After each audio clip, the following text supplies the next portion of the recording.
Dear friends, అందరికీ నమస్కారం. రష్యాతోటి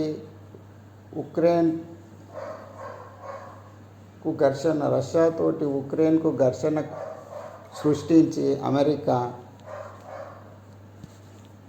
Europe దేశాలను దాదాపు 30 దేశాలు అల్లకల్లోలం చేసింది. అదేవిధంగా ఇజ్రాయిలు అమెరికా కలిసి ఇరాన్ పైన దాడి చేసి ప్రపంచం మొత్తం అక్కడ 100 కోట్ల ప్రజలకు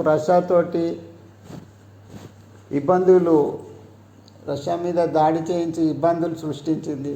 ఇక్కడ ఇరాన్ మీద దాడి చేసి ఇజ్రాయిల్ అమెరికా 650 కోట్ల జనాభాను అల్లకల్లోలం చేసింది. ప్రపంచం మొత్తం 750 కోట్ల ప్రజలు అన్ని సమస్యలు సృష్టించి ఈరోజు ఇంకా కూడా కాంప్రమైజ్ అవ్వడానికి ఇష్టపడతలేదు అమెరికా.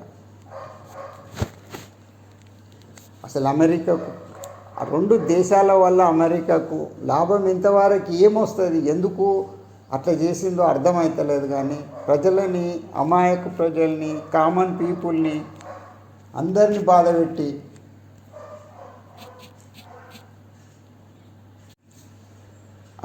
బాధపెట్టి ఏం ఒరగబెట్టాలనుకుంటుందో, ఏం ఒరగబెట్టిందో ఈరోజు ఇంతవరకు కూడా ఏం అర్థం అవ్వట్లేదు. అన్ని సమస్యలు సృష్టించి పెట్టింది ప్రపంచ ప్రజలకు. 2 యుద్ధాలతోటి ప్రపంచ ప్రజలను అల్లకల్లోలం చేసి ఆగమాగం చేసి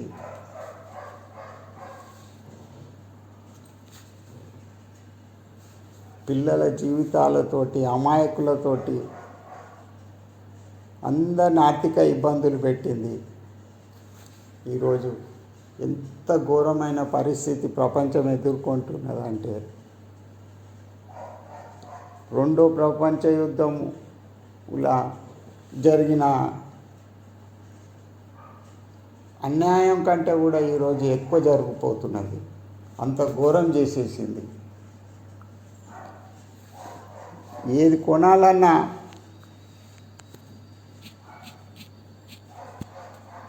ప్రజలకు వీలు కలగలేకుండా చేసి పెట్టింది. నిత్యావసర వస్తువులన్నీ, ఇంధన వస్తువులతోటి సహా నిత్యావసర వస్తువులన్నీ అందుబాటులో లేకుండా చేస్తున్నది.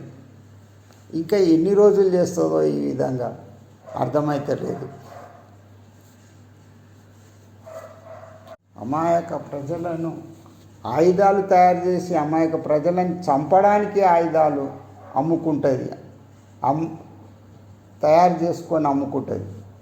అంటే ప్రజల ప్రాణాల కంటే ఆయుధాలే ముఖ్యమైపోయినాయి అమెరికాకు. ప్రజల ప్రాణాలు కాదు, వాళ్ళకు ఆయుధాలే ముఖ్యం. ఈ విషయంలో ప్రపంచ ప్రజలందరూ ఒక్కటై ముక్త కంఠంతో వ్యతిరేకించాలి. అమెరికన్ వస్తువులు ఏవి కొనొద్దని ప్రపంచ ప్రజల్ని ముక్త కంఠంతో ఎదుర్కోవాలి అందరూ. అమెరికాకు సంబంధించిన ఏ ఒక్క వస్తువు కూడా ప్రపంచంలో ఉన్న ప్రజలందరూ దాదాపు 750 కోట్ల నుంచి 780 కోట్ల వరకు ఎవ్వరు ఏమీ కొనొద్దు. అప్పుడు తెలుస్తుంది అమెరికాకు వాళ్ళు చేసిన తప్పేందో. ఇన్ని సంవత్సరాల నుంచి రెండో ప్రపంచ యుద్ధం తర్వాత ఒక్క 2 సంవత్సరాలు కూడా గ్యాప్ లేకుండా ప్రతి దేశం మీద ఏదో ఒక దేశం మీద ఏదో ఒక వంకతోటి దాడి చేస్తూనే ఉంటున్నది. 2వ ప్రపంచ యుద్ధం తర్వాత ఇన్ని సంవత్సరాల వరకు ఇంకా చేస్తూనే ఉన్నది.